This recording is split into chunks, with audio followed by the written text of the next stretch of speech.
What is up, you guys? Welcome back to the first official regular season recap of the 2025 MLB season. Yes, it is really good to finally say that. Now, let's start off with the most storied franchise in baseball history, as the Yankees sent their first home run in 2025 out of the park in historic fashion. Yes, the Yankees backstop Austin Wells sent a wall scraper over the short porch in right to give New York an early 1-0 lead.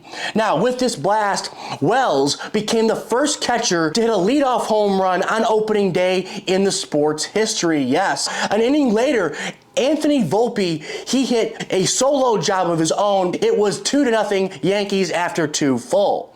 Now the Brewers got their first run of 2025 via a home run as well, as this blast came off the bat of Vinny Capra's bat to cut the Yankees lead in half. Now let's jump to the 7th, where the Bombers widened their lead thanks in part to an Aaron Judge double down the left field line. Ben Rice, he scored on the play. Then a batter later, Cody Bellinger sent a sac fly to right field. This scored Cabrera, making it 4-1 Yankees. And in the end, that was enough to secure the Bombers' first win of 2025. Next, let's head north of the border, where it was the Battle of the Birds.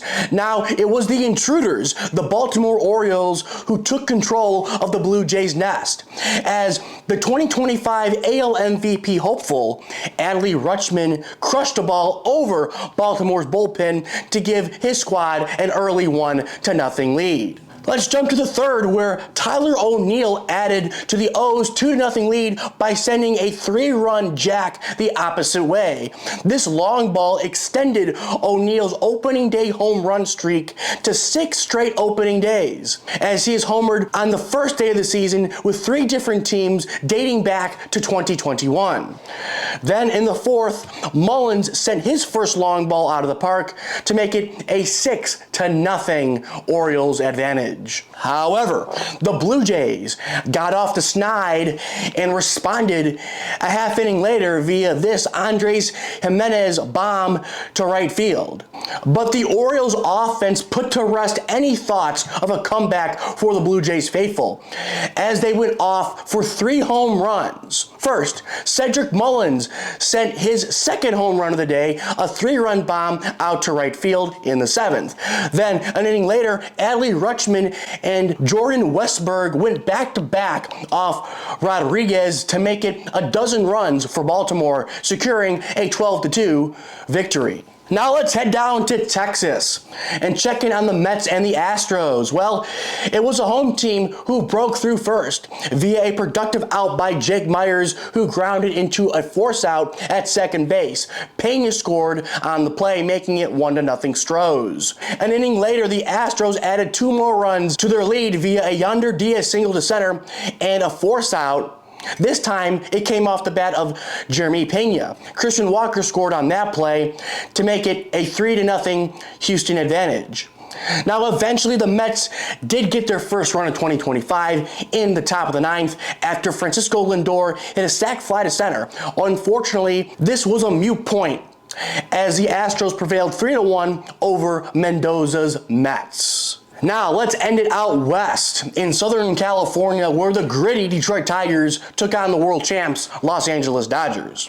And just like in last year's postseason, Tommy Edman came up big for LA as he homered to left field off the reigning AL Cy Young Award winner Tariq Skubal in the bottom of the 2nd. Now the Tigers tied the game in the 4th after this wild pitch from Blake Snell. Torkelson scored on the play, making it 1-1.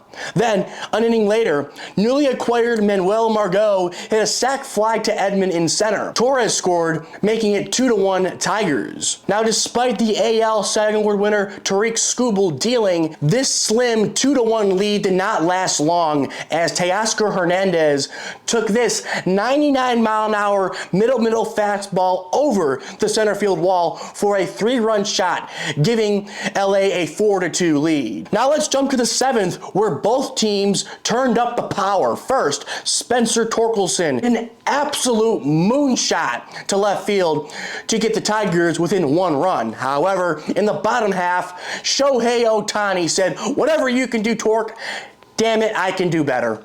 And he did by cranking this opposite field home run over the left field wall to give LA their 2-run advantage right back over the Tigers. Once again in the 8th, the Tigers did not falter and clawed their way back thanks to this Kerry Carpenter sac fly to Andy Pages.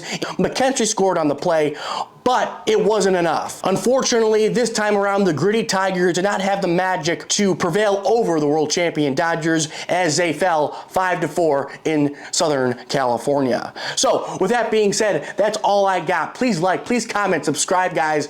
I'd appreciate it. And stay tuned for videos all season long per usual. And as always, I'll catch you guys later.